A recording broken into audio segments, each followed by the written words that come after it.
Hello नमस्कार दोस्तों, स्वागत है आप सभी का। हम हैं आप सभी बहुत अच्छे होंगे। आपकी तैयारी भी काफ़ी ज़बरदस्त तरीके से चल रही होगी। दोस्तों आज हम आप लोगों के लिए रीजनिंग के 12 अति महत्वपूर्ण प्रश्न के बारे में इस वीडियो में बताएंगे, जो सभी परीक्षाओं के लिए बहुत महत्वपूर्ण प्रश्न होने वाले हैं। आप किसी भी गवर्नमेंट एग्जाम की तैयारी कर रहे हैं, इस टाइप के प्रश्न हमेशा पेपर में देखने को मिलेंगे। दोस्तों पहला प्रश्न देख लेते हैं। दोस्तों पहला नंबर प्रश्न है, इसमें देखिए नीचे दी गई श्रृंखला में गलत संख्या ज्ञात कीजिए। देखिए नीचे आपको यहाँ पर एक श्रृंखला दे, इन श्रृंखला में बताना है कि गलत संख्या कौन सी है। देखिए तो यहाँ पर सबसे पहले देखते हैं कि श्रृंखला किस प्रकार से चल रहा है। देखिए यहाँ पर श्रृंखला क्या हो रहा है, यहाँ पर 9 से क्या हो रहा है, यहाँ पर 15 हो रहा है, 15 से क्या हो रहा है, यहाँ पर 24 हो रहा है, 24 लेके यहाँ पर 34 हो रहा है, और 34 ले आपको यहाँ पर क्या हो रहा है, 51 हो रहा है, 51 से क्या हो रहा है, यहाँ पर 69 हो रहा है। अब आपको इसी में बताना है कि गलत संख्या कौन सी है। देखिए तो यहाँ पर 9 से क्या लिख रहे हैं, यहाँ पर 15 लिख रहे हैं, तो 9 में क्या करते हैं, 6 को जोड़ देंगे, कितना के 15 देगा, और 15 से क्या लिख रहे हैं, यहाँ पर 24 लिख रहे हैं, तो 15 में क्या करते हैं, यहाँ पर कि 15 में देखिए 9 में नहीं, यहाँ पर 9 6 15 होता है, यहाँ पर 6 को जोड़ेंगे, यहाँ पर करेंगे 6 को जोड़ देंगे, यहाँ पर 9 में जब 6 को जोड़ देंगे तो कितना क्या 15 देगा, और 15 से देखिए यहाँ पर क्या लिख रहे हैं, 24 लिख रहे हैं, तो 15 में क्या करते हैं, 15 में आपको 9 को जोड़ देंगे, कितना क्या 24 आ जाएगा। और उसी प्रकार से देखिए 24 में क्या करेंगे, 24 में आपको 10 को जोड़ देंगे तो कितना गया, कितना क्या जाएगा, यहाँ पर 34 आ जाएगा, कितना क्या 34 आएगा। लेकिन देखिए ये श्रृंखला चल रहा है, देखिए यहाँ पर क्या दिया है, 6 दिया है, और 6 3 9 दिया है, यानी 3 का इसमें अंतर लगाया। देखिए यहाँ पर क्या किया, यहाँ पर 3 का अंतर लगाया, तो यहाँ पर 6 से 3 हो रहा है, तो 6 में क्या करेंगे, 3 को जोड़ेंगे तो 9 आ जाएगा। लेकिन यहाँ पर देखिए 10 आ रहा है, यानी 1 को जोड़ रहा है, यानी इसका प्रकार से ये श्रृंखला नहीं चल रहा है। देखिए तो यहाँ पर क्या करते हैं, यहाँ पर थोड़ा सा इसमें लॉजिक लगाया था, क्या किया है, इसमें थोड़ा सा देखिए लॉजिक लगाया है, किस प्रकार से, यहाँ पर क्या करेंगे, ये 10 नहीं होगा, ठीक क्या करेंगे, ये 10 नहीं होगा, इसमें करना क्या होगा, तो यानी देखिए यहाँ पर 24 दिया ना, क्या दिए 24 दिए, और 24 में क्या करेंगे कि यहाँ पर 34 यानी क्या आ जाएगा 10। तो देखिए यहाँ पर क्या करेंगे, तो यहाँ पर भी हमको क्या करना होगा, हमको 3 जोड़ना होगा। देखिए तो यहाँ पर 9 में 3 को जोड़ेंगे तो कितना क्या है, यहाँ पर 12 देगा, यानी 24 में क्या करेंगे, हमको 12 को जोड़ना होगा। तो 24 में जब 12 को जोड़ेंगे तो यहाँ पर कितना देगा, यहाँ पर 4 2 6 हो गया, कितना आएगा 6 आ जाएगा, और यहाँ पर 2 1 3 आएगा, कितना का 3 रहेगा, यहाँ पर कितना रहेगा 36 आएगा, यानी ये 34 की जगह पर क्या होना चाहिए, 36 होना चाहिए। ठीक, अब उसके बाद में क्या करेंगे, 36 आ गया, यानी 24 में 12 को जोड़ेंगे तो 36 आ गया, और 36 ले देखिए 51 लिख रहा है, तो 36 में क्या करते हैं, तो 36 में आपको यहाँ पर 15 को जोड़ देंगे तो कितना गया 51 आ जाएगा, और 51 से यहाँ पर देखिए 69 लिख रहे हैं, 51 में क्या करेंगे, 51 में आपको 18 को जोड़ देंगे तो 69 आ जाएगा। देखिए उसी प्रकार से यहाँ पर देखिए, यहाँ पर 3 देखिए यहाँ पर 12 लिख रहे हैं, 12 से फिर क्या लिख रहे हैं 15 लिख रहा है, तो 12 से 15 लिख रहे हैं, तो इसमें आपको 3 को जोड़ रहा है, यानी 12 में 3 को जोड़ेंगे तो 15 गया, और 15 में 3 को जोड़ेंगे तो यहाँ पर कितना गया 18 गया। देखिए ये भी श्रृंखला आपको अच्छे तरीके से चल रहा है। और देखिए यहाँ पर 6 9 15 18, देखिए 6 9 यहाँ पर 12 15 18, ये भी आपको श्रृंखला अच्छे तरीके से चल रहा है। यानी इसका मतलब कि गलत कौन सी संख्या है, देखिए यानी 34 की जगह पर हमको क्या होना चाहिए, 36 होना चाहिए था, यानी 34 की जगह पर हमको 36 होना चाहिए, वही आपको क्या हो जाएगा गलत संख्या है। इसमें देखते हैं कि 34 किस ऑप्शन पर दिया है, यानी ऑप्शन नंबर आपका डी सही हो जाएगा। दोस्तों मैं उम्मीद करता हूँ इस प्रश्न को भी आप अच्छी तरह से समझ पाए होंगे। चलिए दोस्तों नेक्स्ट प्रश्न देख लेते हैं। दोस्तों दूसरा नंबर प्रश्न है, इसमें देखिए नीचे दिए गए विकल्पों में से संबंधित संख्या को चुनिए। देखिए नीचे आपको एक संबंधित संख्या दी है, यहाँ पर क्या लिख रहे हैं 12 32 जो है 12 34 है ना, आपको यहाँ पर 41 32 ले समझते हैं। ठीक उसी प्रकार से यहाँ पर 67 82 जो है ना, इस प्रश्नवाचक चिन्ह पर इन 4 ऑप्शन में से किसी से संबंधित होगा। देखिए तो यहाँ पर क्या करेंगे, सबसे पहले ध्यान से देखते हैं कि जो आपको 12 34 है ना, यहाँ पर 12 34 जो है, यहाँ पर 12 34, ठीक आपको यहाँ पर 41 32 ले किस प्रकार से समझते हैं। देखिए तो यहाँ पर क्या करेंगे, यहाँ पर इसमें थोड़ा सा लॉजिक लगाए। देखिए अगर इसमें जोड़ेंगे माइनस करेंगे गुना करेंगे किसी भी तरह से करेंगे तो यहाँ पर क्या 12 34 में से यहाँ पर 41 32 आएगा, नहीं आएगा। तो क्या करते हैं, इसमें लॉजिक किस प्रकार से लगाया है, देखिए यहाँ पर थोड़ा सा दिमाग लगाना है। ठीक देखिए यहाँ पर क्या है, यहाँ पर आपको क्या लिख रहा है, तो देखिए 12 यानी 34 को क्या लिख रहे हैं, तो यहाँ पर 41 लिख रहा है, क्या लिख रहा है 41 32 लिखा है। 41 32 किस प्रकार से लिख रहा है, देखिए तो यहाँ पर क्या किया, यहाँ पर थोड़ा सा देखिए इसको 4 को 4 लिख दिया है, और इसी प्रकार से देखिए यहाँ पर क्या किया, 1 को 1 लिख दिया है, और यहाँ पर 2 का 2 लिख दिया है, और यहाँ पर 3 का 3 लिख दिया है। देखिए उसी प्रकार से ये आपस में क्या है, ये आपस में संबंधित है। ठीक उसी प्रकार से इसमें भी क्या करेंगे, यहाँ पर 2 रखेंगे, ठीक इसको 2 रखेंगे, और इसके बाद में यहाँ पर 6 के बाद में यहाँ पर क्या रखेंगे 6 को रखेंगे, फिर इसके बाद में यहाँ पर तो आपको रहे करेगा 8 रहेगा, ठीक 8 रहेगा। लेकिन इसको क्या करेंगे, इसको आपको यहाँ पर रखेंगे, यानी 7 को रखेंगे। देखिए यहाँ पर हो जाएगा, यानी जो आपका है देखिए यहाँ पर 12 जो 34 है वो आपको 41 32 ले जिस प्रकार से समझते हैं, ठीक उसी प्रकार से यहाँ पर 68 82 जो है ना, आपको देखिए यहाँ पर 26 और यहाँ पर 87 से समझ हो गया, यानी 26 87 देखते हैं किस ऑप्शन में दिया है, यानी ऑप्शन नंबर कौन सा हो जाएगा, ऑप्शन नंबर 26 87, ऑप्शन नंबर आपका ये सही हो जाएगा। दोस्तों मैं उम्मीद करता हूँ इस प्रश्न को भी आप अच्छी तरह से समझ पाए होंगे। चलिए दोस्तों नेक्स्ट प्रश्न देख लेते हैं। दोस्तों तीसरा नंबर प्रश्न है, इसमें देखिए दी गई आकृति में कितने आयत हैं। देखिए नीचे यहाँ पर एक आकृति दी है, इन आकृति में बताना है कितने आयत हैं। देखिए इसके लिए क्या करेंगे, वीडियो को रोककर खुद अपने आप से बनाने की कोशिश करिएगा और 12 प्रश्न में से अपने कितने प्रश्न सही किए हैं वीडियो को लास्ट में कमेंट में जरूर बताइएगा। देखिए तो यहाँ पर सबसे पहले ध्यान से देखते हैं इस आकृति में आपको कितने आयत दिख रहा है। ठीक, कितने आयत दिख रहा है। देखिए तो आपको आयत कितने दिख रहे थे, यहाँ से क्या हो गया, अगर इसको रख रहे हैं तो एक आयत बन गया। ठीक, इसके बाद में यहाँ पर रख रहे हैं तो कितना बन गया, 2 बन गया। और ई वाला आयत को रख रहे हैं तो कितना बन गया, 3 बन गया। ई वाला आयत को रख ले रहे हैं तो कितना बन रहा है, 4 बन गया। अभी आयत कितना बन रहा है, 4 बन रहा है। ठीक, 4 के बाद में देखिए और बन रहा है, यानी 4 के बाद में अगर इसको रखिएगा तो कितना गया, एक आयत ई बन गया तो कितना गया, 5 हो गया। और इसके बाद में एक आयत ई बन गया, कितना गया, 6 आ गया। कितना गया, 6 आ गया। आयत कितना दिख रहा है, 6 दिख रहा है। और 6 के बाद में देखिए ई बड़ा वाला आयत भी देख बनेगा ना, यानी 6 की बड़ा वाला आयत बनेगा तो कितना गया, 7 आ गया। कितना गया, 7 आ गया। और 7 के बाद में देखिए और आयत बन रहा है, देखिए और आयत बनेगा। 7 के बाद में देखिए ई वाला बनेगा, कितना हो गया, 7 कितना हो गया, ये 8 हो गया। देखिए यहाँ पर क्या रखते हैं, 8 को रखते हैं। ठीक, ये कितना बन गया, 8 को बन गया। और 8 के बाद में देखिए 8 हो गया ना। और 8 के बाद में देखिए ई वाला भी बनेगा ना, 8 के बाद में ई वाला बनेगा। ठीक, देखिए ई वाला 8 क्या हो गया, 9 हो गया। कितना गया, 9 हो गया। यानी इसमें भी कितना बन रहा है, 9 बन रहा है। इसमें कितना बन रहा है, 9 आकृति, यानी 9 आयत हो गया। कितना हो गया, 9 आयत हैं। यानी इस आकृति में कितने आयत हैं, इस आकृति में आपको 9 को आकृति यानी आयत हैं। तो 9 आयत देखते हैं किस ऑप्शन में दिया है, यानी ऑप्शन नंबर आपका यहाँ पर सी सही हो जाएगा। दोस्तों मैं उम्मीद करता हूँ इस प्रश्न को भी आप अच्छी तरह से समझ पाए होंगे। चलिए दोस्तों नेक्स्ट प्रश्न देख लेते हैं। दोस्तों 4 नंबर प्रश्न है, इसमें देखिए एक निश्चित कूट भाषा में रिजल्ट को कूट, यानी देखिए यहाँ पर लिख रहा है 250 176 है, उसी कूट भाषा में बताना है कि लेट का कूट क्या होगा। देखिए यहाँ पर सबसे पहले प्रश्न समझिए इसमें क्या बोल रहे हैं। यहाँ पर आपको बोल रहा है कि किसी कूट भाषा में रिजल्ट को क्या लिख रहा है, रिजल्ट को आपको 250 यानी 176 लिख रहा है। ठीक, उसी कूट भाषा में आपको लेट को बताना है कि क्या लिखेगा।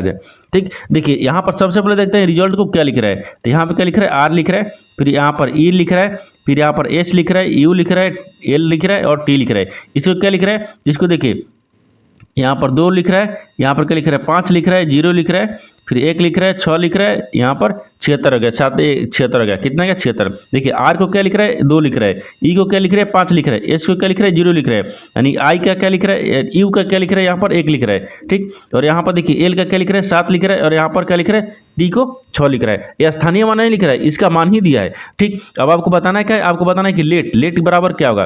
देखिए लेट का आपको कुछ भाषा में क्या लिखेंगे। देखिए इसी में आपको क्या दिया, लेट का आंसर दिया है, यानी रिजल्ट में आपको क्या दिया, लेट का आंसर दिया है। कैसे, देखिए यहाँ पर एल का मान क्या लिख रहा है। देखिए एल का मान यहाँ पर देखिए क्या लिख रहा है, देखिए यहाँ पर एल का मान क्या लिख रहा है, 7 लिख रहा है, हमको 7 रख लेना है। उसके बाद में देखिए ई, यहाँ पर ई लिखा है, ई का मान क्या लिख रहा है, देखिए ई का मान हमें यहाँ पर 5 रख रहे हैं, तो यहाँ पर 5 को रख लेंगे। आगे देखिए टी का मान कितना लिख रहा है, यहाँ पर 6 लिख रहा है, यहाँ पर हमको क्या करना है, 6 रखेंगे। क्या रखेंगे, 6 रखेंगे। तो देखिए लेट को क्या लिखेगा, तो लेट को आपको यहाँ पर क्या होगा, 756 हो गया। तो 756 को देखते हैं किस ऑप्शन में दिया है, यानी ऑप्शन नंबर कौन सा हो जाएगा, ऑप्शन नंबर आपका डी सही हो जाएगा। दोस्तों मैं उम्मीद करता हूँ इस प्रश्न को भी आप अच्छी तरह से समझ पाएंगे। चलिए दोस्तों नेक्स्ट प्रश्न देख लेते हैं। दोस्तों 5वां प्रश्न है, इसमें देखिए कि लड़कों को एक पंक्ति में राजन बाएं छोर से 6ठा है और विनय यहाँ पर दाएं छोर से 10वां है। यदि राजन और विनय के बीच में 8 लड़के हैं तो पंक्ति में कितने लड़के हैं। देखिए यहाँ पर सबसे पहले प्रश्न समझिए इसमें क्या बोल रहा है। यहाँ पर आपको क्या दे, यहाँ पर बोल रहा है कि एक लड़कों की एक पंक्ति में राजन जो है ना बाएं छोर से कितने, 6ठे हैं, तो बाएं छोर से 6ठे हैं, तो बाएं छोर से कितना होगा, 6ठा हो गया। और विनय दाहिने छोर से कितना है, 10वां है, तो विनय छोर से कितना है, 10वां है, तो 10वां को रखते हैं दाहिने छोर से। अब बोल रहा है कि यदि राजन और विनय के बीच में 8 लड़के हैं, इन दोनों के बीच में कितने लड़के हैं, 8 को, तो 8 रख लेते हैं। आगे बोल रहा है लड़के हैं तो पंक्ति में कुल कितने लड़के हैं, बोलेगा कि पंक्ति में कुल कितने लड़के हैं, तो सबको क्या करेंगे, आपस में जोड़ लेंगे, इन तीनों को आपस में जोड़ लेते हैं। जब तीनों को आपस में जोड़ लेंगे तो कितना गया, यहाँ पर जुड़ेंगे तो कितना आ जाएगा, यहाँ पर 24 आएगा। कितना क्या, 24 आएगा, यानी पंक्ति में लड़कों की संख्या कितना है, 24 गो है। तो 24 देखते हैं किस ऑप्शन में दिया है, ऑप्शन नंबर आपका बी सही हो जाएगा। दोस्तों मैं उम्मीद करता हूँ इस प्रश्न को भी आप अच्छी तरह से समझ पाए होंगे। चलिए दोस्तों नेक्स्ट प्रश्न देख लेते हैं। दोस्तों 6 नंबर प्रश्न है, इसमें देखिए दिए गए 4 विकल्पों में से कौन सा विकल्प नीचे दिए गए शब्दों का सार्थक क्रम दर्शाता है। देखिए नीचे आपको यहाँ पर 4 शब्द है, इन चारों शब्द को आपको क्या करना है, सार्थक क्रम में दर्शाना है। तो देखिए सार्थक क्रम का मतलब क्या होगा, बढ़ते क्रम में। देखिए तो यहाँ पर सबसे पहले क्या देखते हैं, यहाँ पर सबसे पहले देखते हैं कि पहला में कह दिए फेफड़ा दिया है, फेफड़े दिया है, दूसरा में कह दिए नथने दिए, यहाँ पर तीसरा में श्वासनली दिया है, और यहाँ पर चौथा में कह दिए खून दिया है। इसको क्या करना है, हमको सार्थक क्रम में सजाना है। देखिए तो सार्थक क्रम में किस प्रकार से सजाता है, तो सबसे पहले कौन सा होगा, इनमें देखिए सार्थक क्रम पूछ रहा है, सार्थक क्रम यानी सबसे पहले बताना है। देखिए तो सबसे पहले इसमें कौन सी संख्या आएगी, यानी शब्द कौन सा आएगा। देखिए तो सबसे पहले यहाँ पर नथने आएगा, क्या आएगा, नथने, यहाँ पर 2 हो गया, कितने आएगा 2, नथने कितने दिए 2 दिया है। नथने के बाद में यानी नाक हो गया, मैंने नथने के बाद में श्वासनली हो गया, फिर क्या होगा, श्वासनली कितने पे दिया 3 पे दिया है। श्वासनली के बाद में यहाँ पर क्या हो जाएगा, फेफड़ा हो जाएगा, यानी श्वासनली के बाद में फिर क्या आएगा, नीचे फेफड़ा आएगा। तो फेफड़ा आपको कितने पर दिया है, यहाँ पर 1 पर दिया है। फेफड़ा कितने पर दिया है, 1 पर दिया है ना, यहाँ पर फेफड़े कितने पर दिए 1 पर दिए, यानी फेफड़े के बाद में क्या हो जाएगा, खून आ गया, यहाँ पर कितने दिए 4 पर दिया है, यानी खून 4 पर दिया है। देखिए इसको सार्थक क्रम में किस प्रकार से सजा दिए, सबसे पहले नथने आएगा, नथने के बाद में यहाँ पर श्वास नली आएगा, श्वास नली के बाद में फिर फेफड़े होगा, फेफड़े के बाद में यहाँ पर खून हो जाएगा। यानी इस तरह का जो आपको है ना 23 1 14 23 14 देखते हैं किस ऑप्शन में दिया है, यानी ऑप्शन नंबर कौन सा हो जाएगा, यानी 23 14 ऑप्शन नंबर आपका यहाँ पर भी सही हो जाएगा। दोस्तों मैं उम्मीद करता हूँ इस प्रश्न को भी आप अच्छी तरह से समझ पाए होंगे। चलिए दोस्तों नेक्स्ट प्रश्न देख लेते हैं। दोस्तों 7 नंबर प्रश्न है, इसमें देखिए नीचे दी गई अक्षर श्रृंखला में रिक्त पदों का पूरा करिए। देखिए नीचे आपको यहाँ पर अक्षर का एक श्रृंखला दे, इन श्रृंखला में बताना है कि जो खाली स्थान दिया ना, एक खाली स्थान के जगह पर इन 4 ऑप्शन में से कौन सा अक्षर को यहाँ पर भरा देगा। देखिए तो सबसे पहले देखते हैं कि श्रृंखला को क्या करते हैं, काउंट करते हैं, क्या करेंगे, काउंट करेंगे, यानी सभी श्रृंखला को गिन लेंगे कि कितना इसमें दिया हुआ है। जो आपका अक्षर लिखा है वो भी गिनेंगे और जो खाली स्थान दिया है उसको भी गिनना होगा। देखिए तो यहाँ पर गिनते हैं तो 1 2 3 4 5 6 7 8 9 10 11 12 13 14 15 16 17 18 कितने दिए, इसमें 18 को संख्या क्या दिए, 18 श्रृंखला दिए। अब 18 में से क्या करते हैं, देखिए यहाँ पर 18 गए और 18 में यहाँ पर 6 से भाग करेंगे तो कितने का 36 18 गए, कितने का 36 18 गए, यानी 3 के हिसाब से 6 भाग में बांटेंगे। क्या करेंगे, 3 के हिसाब से 6 भाग में बांटेंगे। और यहाँ पर क्या करेंगे, 2 भाग में भी बांटना। देखिए 1 2 3 एक भाग हो गया, फिर यहाँ पर देखिए 1 2 एक भाग रखेंगे, फिर 1 2 3 यहाँ हो गया, फिर यहाँ पर 2 भाग हो गया, 1 2 3 1 2 यहाँ पर हो गया, फिर यहाँ पर 1 2 3। देखिए 2 को क्या करना है कि 1 2 यहाँ पर 2 और 3 भाग का करना है, 3 भाग हमको 2 भाग में बांटना है। और यहाँ पर देखिए 3 भाग को 2 भाग में बांटना है और जो 4 भाग है ना यहाँ पर 7 भाग हो गए, क्योंकि 1 2 3 4 5 6 7 भाग हो गए। अब 3 भाग को हमको 2 भाग में बांटना है। देखिए जैसे 3 हो गए तो 3 भाग को क्या करना है, 2 भाग में बांटना है और यहाँ पर 4 भाग को 3 भाग में बांटना है। कैसे में, देखिए अब यहाँ पर क्या करेंगे, यहाँ पर देखिए यहाँ पर ऑप्शन ए दिए, एक खाली स्थान की जगह पर इन 4 ऑप्शन में से कौन सा अक्षर को यहाँ पर भरेंगे। देखिए अगर ऑप्शन ए को रखते हैं तो यहाँ पर क्या रखेंगे, बी को रखेंगे, फिर यहाँ पर क्या दिए ए दिया है तो यहाँ पर ए को रखेंगे। अब देखिए यहाँ पर बी दिए, यहाँ पर बी रखेंगे, यहाँ पर बी क्या रखेंगे, डी रखेंगे, यहाँ पर क्या दिया डी डी दिया है, ठीक, तो डी रखेंगे। और यहाँ पर क्या बोल रहा है, सी बोल रहा है, तो यहाँ पर भी सी रखेंगे। अब देखिए अब यहाँ पर क्या करते हैं, देखते हैं कि एक समान आ गया है। देखिए आपको ई भी एक समान होना चाहिए, एक यानी ई भी एक समान होना चाहिए, ई भी एक समान और ई भी एक समान होना चाहिए। और जब से आपको चारों एक समान होगा वही आपको क्या हो जाएगा, ऑप्शन सही हो जाएगा। देखिए यहाँ पर क्या होगा, ए बी सी, फिर यहाँ पर लिख रहा है ए बी सी, यहाँ पर क्या लिख रहा है ए बी सी और यहाँ पर ए बी सी। ये देखिए ये चारों एक समान दिख रहा है, क्या दिख रहा है, चारों एक समान दिख रहा है। उसके बाद में जो आपको दो दिया है ना, दो को भी देखेंगे ऑप्शन यानी सही दिख रहा है। देखिए बी भी दिख रहा है, यहाँ पर सॉरी डी डी दिख रहा है, यहाँ पर भी डी डी दिख रहा है, यहाँ पर डी डी दिख रहा है और यहाँ पर ठीक है। यानी ऑप्शन नंबर क्या हो जाएगा, चारों में एक समान मिल रहा है, यानी ऑप्शन नंबर ए आपका क्या हो जाएगा, सही हो जाएगा। दोस्तों मैं उम्मीद करता हूँ इस प्रश्न को भी आप अच्छी तरह से समझ पाएंगे। चलिए दोस्तों नेक्स्ट प्रश्न देख लेते हैं। दोस्तों 8 नंबर प्रश्न है, इसमें देखिए नीचे दिए गए विकल्पों में से संबंधित शब्द को चुनिए। देखिए नीचे आपको एक संबंधित शब्द दिया है, यानी पत्र जो है ना लिफाफा से संबंधित है, यानी उसी प्रकार से बताना है खंजर जो है इस प्रश्नवाचक चिन्ह पर इन 4 ऑप्शन में से किसी से संबंध होगा। देखिए तो सबसे पहले यहाँ पर ध्यान से देखिए कि यहाँ पर जो आपको पत्र है ना वो लिफाफा से किस प्रकार से संबंधित है। तो पत्र कहाँ रहता है, यानी पत्र जो है ना पत्र किस में रखा जाता है, तो पत्र आपको लिफाफा में रखा जाता है। यहाँ पे क्या करते हैं, यानी रखा लिखते हैं, ठीक, रखा जाता है यानी जाता है। देखिए पत्र जो है आपको लिफाफा में रखा जाता है। तो खंजर कहाँ रखा जाता है, तो खंजर आपको मयान में रखा जाता है। क्या है, यानी मयान में रखा जाता है। कहाँ रखा जाता है, मयान में। तो यहाँ पर क्या हो जाएगा, यहाँ पर रखा जाता है, ठीक, यानी रखा जाता है। देखिए जिस प्रकार से आपको पत्र है आपको लिफाफा में रखा जाता है, उसी प्रकार से खंजर जो है ना आपको म्यान में रखा जाता है। तो म्यान देखते हैं किस ऑप्शन में दिया है, यानी कि ऑप्शन नंबर आपका यहाँ पर सी सही हो जाएगा। दोस्तों मैं उम्मीद करता हूँ इस प्रश्न को भी आप अच्छी तरह से समझ पाए होंगे। चलिए दोस्तों नेक्स्ट प्रश्न देख लेते हैं। दोस्तों 9 नंबर प्रश्न है, इसमें देखिए उस व्यनारेख का चयन करें जो दिए गए वर्गों के बीच संबंध को सर्वोत्तम रूप से दर्शाता है। देखिए नीचे आपको यहाँ पर 3 शब्द दिया है, यहाँ पर क्या लिख रहा है, यानी ऑक्सीजन लिख रहा है, कार्बन डाइऑक्साइड लिख रहा है और यहाँ पर वातावरण लिखा है। इन तीनों शब्द को आपस में बताना है किस प्रकार से आपस में समझते हैं और कौन सा इन 4 वेन डायग्राम में से कौन सा वेन डायग्राम बनेगा। देखिए यहाँ पर सबसे पहले आपको इन तीनों शब्द में से कॉमन देखेंगे कौन कौन सा मिल रहा है। ठीक, देखिए यहाँ पर सबसे कॉमन कौन सा मिल रहा है, तो वातावरण मिल रहा है। क्या बोल रहा है, वातावरण। मान लीजिए यहाँ पर क्या लिख रहा है, वातावरण लिख रहा है, तो यहाँ पर वो क्या लगता है, वातावरण हो जाएगा। ठीक, यानी वातावरण हो गया, यानी वातावरण। ठीक, क्या होगा, वातावरण। यानी वातावरण के अंदर में क्या आता है, ऑक्सीजन भी आते हैं, कार्बन डाइऑक्साइड भी आता है और यहाँ पर ऑक्सीजन भी आते हैं। यानी वातावरण के अंदर में ही आपको कार्बन डाइऑक्साइड और यहाँ पर ऑक्सीजन दोनों आते हैं। कहते हैं देखिए यहाँ पर क्या करें, वहाँ पर ऑक्सीजन को रखते हैं, यानी ऑक्सीजन हो गया, और यहाँ पर क्या रखते हैं, कार्बन डाइऑक्साइड को रखते हैं, यानी कार्बन रख लेते हैं कि कार्बन डाइऑक्साइड हो गया।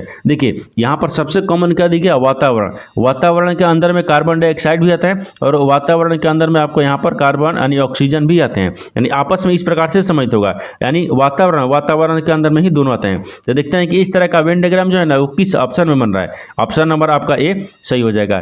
दोस्तों मैं उम्मीद करता हूँ इस प्रश्न को भी आप अच्छी तरह से समझ पाए होंगे। चलिए दोस्तों नेक्स्ट प्रश्न देख लेते हैं। दोस्तों 10 नंबर प्रश्न है, इसमें देखिए दिए गए समीकरणों को संतुलित करने तथा स्टार चिन्हों को प्रतिस्थापित करने के लिए गणितीय चिन्हों का सही क्रम समूह चुनिए। देखिए यहाँ पर सबसे पहले प्रश्न समझिए, इसमें क्या बोल रहा है, यहाँ पर क्या बोल रहा है, यहाँ पर आपको यहाँ पर नीचे एक समीकरण दे, इन समीकरण बताना है कि जो स्टार के चिन्ह है ना, स्टार के चिन्ह पर इन 4 ऑप्शन में से कौन सा यानी चिन्ह को बदल देंगे कि समीकरण संतुलित यानी सही बन जाएगा। देखिए यहाँ पर क्या करते हैं, सबसे पहले स्टार के चिन्ह पर संख्या को रखते हैं, क्या चिन्ह को रखेंगे। तो देखिए ऑप्शन ए को रखते हैं, ऑप्शन ए में क्या दिया है, यहाँ पर गुना का चिन्ह दिया है, इसके बाद में क्या दिया है, माइनस दिया है, फिर उसके बाद में प्लस दिया है और यहाँ पर बराबर दिया है। यानी इसका मतलब क्या हो गया, देखिए यहाँ पर क्या लिखा गया, यहाँ पर 2 हो गया, फिर गुना कितना गया, 3 हो गया, फिर यहाँ पर माइनस कितना हो गया, 2 हो गया, फिर यहाँ पर प्लस कितना हो गया, 4 हो गया, और बराबर में हमको 8 लाना है। देखिए तो बराबर में 8 लाना है, बराबर के पहले भी 8 आना चाहिए और बराबर के बाद भी 8 आना चाहिए। देखिए तो यहाँ पर कितना करते हैं, यहाँ पर आपस में गुना करते हैं, जब गुना कर देंगे कितना हो जाएगा, यहाँ पर देखिए तो 3 दूना का 6 हो गया, और 6 माइनस कितना दिए, 2 दिए, फिर प्लस में कितने दिए, 4 दिए, फिर बराबर में 8 दिए। देखिए तो यहाँ पर 6 को और 4 को आपस में जोड़ लेते हैं, इन दोनों को आपस में जोड़ लेंगे तो यहाँ पर कितना बचेगा, यानी 10 हो गया, और 10 में से क्या करते हैं, 2 को माइनस कर लेंगे, 8 हो गया, और बराबर में कितना गया, 8 आ गया। देखिए फिर यहाँ पर देखते हैं तो 10 में से 2 को घटाएंगे तो 8 बचेगा, और बराबर में भी क्या गया, 8 आ गया। देखिए दोनों तरफ क्या गया, 8 आ गया, ये क्या गया, संतुलित हो गया, यानी संतुष्ट लिख लेते हैं, क्या करें, ये संतुष्ट हो गया, क्या गया, संतुष्ट हो गया। तो किस ऑप्शन से संतुष्ट हुआ है, यानी ऑप्शन नंबर आपका ए से संतुष्ट हुआ है, यानी ऑप्शन नंबर ए क्या हो जाएगा, सही हो जाएगा। दोस्तों मैं उम्मीद करता हूँ इस प्रश्न को भी आप अच्छे तरह से समझ पाओगे। चलिए दोस्तों नेक्स्ट प्रश्न देख लेते हैं। दोस्तों 11 नंबर प्रश्न है, इसमें देखिए शीला रवि की भाभी हैं, यहाँ पर राम रवि के भाई हैं। यहाँ पर बोल रहा है कि राम की पत्नी शीला है, यहाँ पर दीपा रवि की बहन है, यानी दीपा की माँ शक्ति हैं। यहाँ पर शीला शक्ति से कैसे सम्मिलित है। सबसे पहले यहाँ पर प्रश्न समझिए इसमें क्या बोल रहा है। ठीक, देखिए यहाँ पर क्या दिए, यहाँ पर आपको शीला जो है ना रवि की भाभी हैं, तो मान लीजिए यहाँ पर क्या रखते हैं, शीला को रखते हैं। देखिए ये क्या हो गया, आपको शीला हो गया, शीला जो है ना वो क्या है, रवि की भाभी है, रवि की क्या है, भाभी है, तो यहाँ पर रवि की भाभी को रखते हैं, तो यहाँ पर क्या रखते हैं, रवि रखते हैं, ये रवि हो गए। रवि का भाभी कौन है, तो रवि का भाभी आपको शीला है, कौन है, शीला है। तो रवि का भाभी जब शीला है तो यहाँ पर क्या हो जाएगा, यहाँ पर क्या, रवि का देखिए भाभी कौन हो गया, शीला हो गए। अब राम जो है ना, राम रवि का भाई है, यानी रवि का भाई, यहाँ पर राम को रखते हैं। ठीक, राम जो है ना वो रवि का भाई है, रवि का भाई कौन हो गया, तो राम हो गया, ये क्या हो जाएगा, यहाँ पर भाई हो गया, और यहाँ पर भाई हो गया। ठीक, तभी तो आपको यहाँ पर ये क्या लगेगी, भाभी लगेगी, क्या लगेगी, भाभी लगेगी। ये तो आपको क्या होगा, पति पत्नी हो गया, यहाँ पर पति को रखते हैं, यहाँ पर पत्नी हो गया, क्या होगा, पति पत्नी हो गया। यहाँ तक समझ रहे हैं। अब आगे बोल रहा है कि राम की पत्नी यानी शीला है, राम की पत्नी कौन हो गया, शीला हो गया ना, राम की पत्नी कौन हो गया, शीला हो गई। ठीक है, आगे बोल रहा है कि यहाँ पर देखिए दीपा रवि की बहन है, दीपा जो है ना, दीपा वो रवि की क्या है, बहन है, तो रवि का बहन कौन हो गया, दीपा, यहाँ पर दीपा को रखेंगे। ठीक, यानी दीपा हो गया। दीपा क्या हो गई, बहन हो गई। तो यहाँ पर क्या रखते हैं, बहन को रखते हैं, क्या करें, बहन हो गया। आगे बोल रहा है कि दीपा की माँ, यानी दीपा की माँ शांति है, क्या है, दीपा की माँ शांति है। तो दीपा की माँ को यहाँ पर शांति को रखते हैं, यहाँ पर क्या रखते हैं, शांति है। ये क्या है, शांति हो गया। क्यों, दीपा की माँ है, क्या है, माँ है। यहाँ तक समझ रहे हैं। अब आगे बोल रहा है कि शीला शक्ति से किस प्रकार से संबंधित है। देखिए तो यहाँ पर थोड़ा सा इसमें सोचिए, यहाँ पर क्या करेंगे, यहाँ पर देखिए, यहाँ पर क्या दिया है, यहाँ पर सबसे पहले देखिए रवि, रवि का भाई कौन है, राम है, और राम का पति कौन है, पत्नी कौन है, यहाँ पर शीला दिख रही है, क्या दिख रहा है, शीला दिख रही है। तो यहाँ पर रवि का बहन कौन हो गया, दीपा हो गया। अब बताना क्या है, बताना है आपको कि शीला जो है ना, शीला शक्ति से कैसे संबंधित है, यहाँ पर शक्ति से कैसे संबंधित है। तो शीला शक्ति से कैसे संबंधित है, ठीक, यानी शीला जो है ना, शीला वो शक्ति से कैसी संबंधित है। देखिए तो शीला शक्ति से कैसी संबंधित है। तो यहाँ पर क्या दिख रहा है, देखिए यहाँ पर रवि, रवि का बहन कौन हो गया, दीपा हो गया, और रवि का बहन कौन हो गई, दीपा हो गई, और दीपा का माँ कौन हो गई, शक्ति हो गई। तो जब शक्ति दीपा की भी माँ लगेगी तो रवि की भी माँ लगेगी, और रवि और राम क्या है, आपस में दोनों भाई हैं। तो यहाँ पर राम की भी क्या हो जाएगी, माँ लगेगी। जब राम की माँ लगी और राम के पत्नी क्या दिख रही है, शीला दिख रही है। तो शीला और यहाँ पर शक्ति से किस प्रकार से समझते हैं, यानी यहाँ आपस में, यहाँ पर पुत्र वधु, यानी पुत्र वधु, यानी पुत्र वधु दिया है, क्या दिया, पुत्र वधु, यानी पुत्र वधु का मतलब यानी क्या हो गया, बहू हो गया, क्या हो गई, बहू हो जाएगी, क्या होगी, बहू हो जाएगी। तो बहू यानी पुत्र वधु, यानी पुत्र वधु को वही, यानी पुत्र की पत्नी क्या हो गई, पुत्र वधु होती है। वधु को यहाँ बहू भी कहते हैं, क्या कहते हैं, बहू भी हो जाएगा। तो यहाँ पर क्या हो जाएगा, बहू हो जाएगा। यानी यहाँ पर क्या दिखेगा, यहाँ पर जो शीला है, शीला शांति की बहू है, जो शीला है ना, शीला वो शांति की क्या लगेगी, बहू लगेगी। तो यहाँ पर बहू यानी पुत्र वधु देखते हैं किस ऑप्शन में दिया है, यानी ऑप्शन नंबर आपका बी सही हो जाएगा। दोस्तों मैं उम्मीद करता हूँ इस प्रश्न को भी आप अच्छी तरह से समझ पाए होंगे। चलिए दोस्तों नेक्स्ट प्रश्न देख लेते हैं। दोस्तों 12वां प्रश्न है, इसमें देखिए कथनों को पढ़े और दिए गए विकल्पों में से निष्कर्ष को चुने। देखिए यहाँ पर आपको कथन बोल रहा है, कथन क्या बोल रहा है कि सतलज नदी जब तक स्वच्छ थी तब तक वहाँ सिंधु डॉल्फिन पाई जाती हैं। यहाँ पर कथन क्या बोल रहा है, पहले इसको ध्यान से देखिए। यहाँ पर क्या बोल रहा है, कथन यहाँ पर बोल रहा है कि सतलज जो है ना, सतलज नदी यानी जब तक स्वच्छ थी तब तक वहाँ सिंधु जो है, सिंधु डॉल्फिन पाई जाती हैं। ये तो आपको कथन बोल रहा था, ठीक, क्या कथन बोल रहा था। लेकिन निम्न विकल्पों में से एक उपयुक्त चुने। इन चार ऑप्शन में से आपको सही बताना है कि सही कौन सा बोल रहा है, ठीक। देखिए यहाँ पर आपको बताना है कि ऑप्शन ए देखते हैं, कथन निश्चित रूप से सच है, यानी कथन बोल रहा है कि निश्चित रूप से सत्य है। यानी यहाँ पर जब नदी जो सतलज नदी है, यहाँ पर जब आपको स्वच्छ था जब तक, कहाँ, जब तक आपको डॉल्फिन पाई जाती हैं, क्या, डॉल्फिन पाई जाती हैं। लेकिन यहाँ पर जब यानी कथन क्या बोल रहा है कि कथन निश्चित रूप से सत्य बोल रहा है, ये सही बोल रहा है, ठीक, क्या बोल रहा है, सही बोल रहा है। आगे बढ़ दिया कि कथन यानी शायद सच है, ये क्या, ये संभावना बोल दिया कि शायद ही सच है, ये क्या बोल रहा है, ये गलत बोल रहा है। दूसरा देखिए कथन निर्धारित नहीं किया जा सकता है, कथन आपको निर्धारित नहीं किया जा सकता है, निर्धारित किया जा सकता है, ये भी गलत बोल रहा है। कथन निश्चित रूप से गलत है, नहीं गलत नहीं है, सही है, यानी ऑप्शन ए ही होगा। एक देखिए सतलज नदी पर जब तक यानी स्वच्छ थी तब तक, देखिए जब तक वहाँ सिंधु डॉल्फिन पाई जाती हैं, ये सही बोल रहा है। यानी कथन निश्चित रूप से सच है, क्या है, सच है कि जब आपको स्वस्थ रहेगा, स्वस्थ अगर जब तक रहेगा तब तक डॉल्फिन यानी सिंधु डॉल्फिन पाई जाती हैं। तो क्या बोल रहा है, सही बोल रहा है, यानी ऑप्शन नंबर आपका एक क्या हो जाएगा, सही हो जाएगा। दोस्तों मैं उम्मीद करता हूँ इस प्रश्न को भी आप अच्छी तरह से समझ पाए होंगे। चलिए दोस्तों नेक्स्ट वीडियो में मिलते हैं, तब तक जय हिंद दोस्तों।